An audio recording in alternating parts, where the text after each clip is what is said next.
let's put things in perspective and also realizing that during this very tense time, the rest of the nation assumes we had 3,000 or 4,000 people in downtown Charlotte walking our streets, when the max number of people protesting was 300. 300. But they sent a signal that we ought to listen to. And it was a very, very tough time for me talking to your leaders from long distance, watching a city that's got this national perspective that we're proud of being dragged down. Some of it with misinformation, some of it was true information. And we've got to recognize both the truth, but we also have to separate some of the fiction from the truth about what actually did occur and the ramifications of what did occur.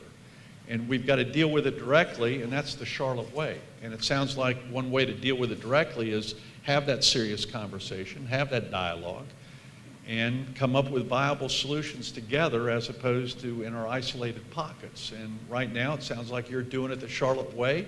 Past leaders have done it, and Charlotte is very resilient, and it will continue to move forward. Conversations that we were having among leadership was much more detailed, extremely detailed and extremely serious. And my goal was to keep it as non-political as possible. Does that make sense? Because you're dealing with human lives on all sides. But you're also dealing with the good of the community, which was hurting. And you're also talking about the safety of the entire community. So all these things were being balanced between the police chief, between the elected officials locally, between the governor, between the SBI, and also the DA. Charlotte stood tall that day. I mean, celebrate some things that did right. I saw some members of your community come in between, not just the protesters, but sadly within that protester group, you had some anarchists too, who weren't really the protesters. They come to all these cities, and I had them when I was mayor too. Their goal is destruction, a small number, and they cause a great deal of harm.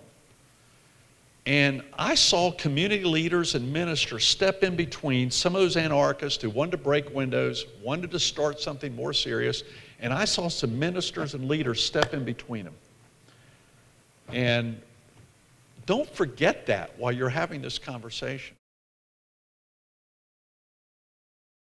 There's no doubt that there's an underclass that is being left out of this equation.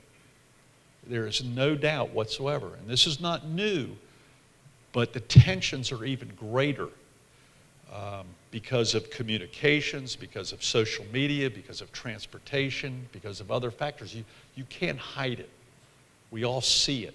We've shared with you. We have concerns. There are communities large and small around the state that have been impacted, and industries being impacted by decisions that are being made as a result of that piece of legislation, as a result of a local ordinance.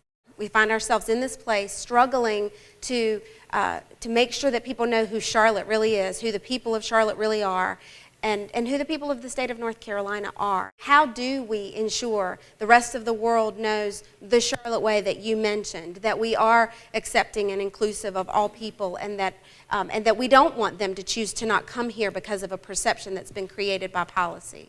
We're going through a national dialogue that just happened to target North Carolina. North Carolina was the epicenter of this dialogue, and it was brought in strategically from a group that wanted North Carolina to be the epicenter of this. It was very strategically done.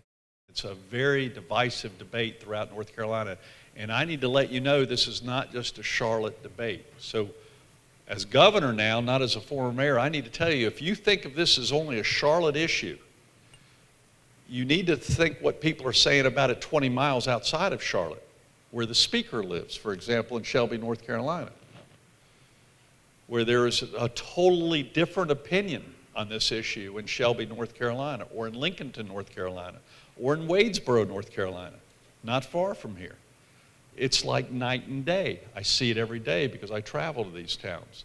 And if you don't recognize that outside your corporate buildings, you're losing a sense of the bigger picture. How do you think the inability of our local and state governments to come to a compromise on two very poorly crafted and implemented legislative actions will influence our ability in Charlotte to come together as a community to compromise and move forward on things that we need to do? I think there's going to be I think there's going to be a need to repair some relationships in Raleigh, regardless, especially with the legislature.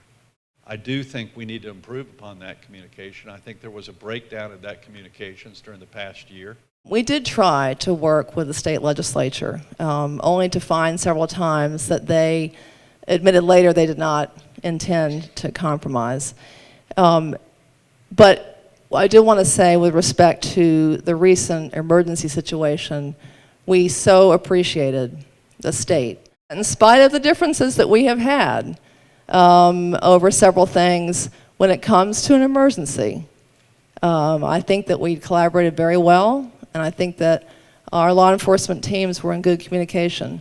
And I think the governor and I are both big enough to recognize that when there's a common issue that we can work together to face that.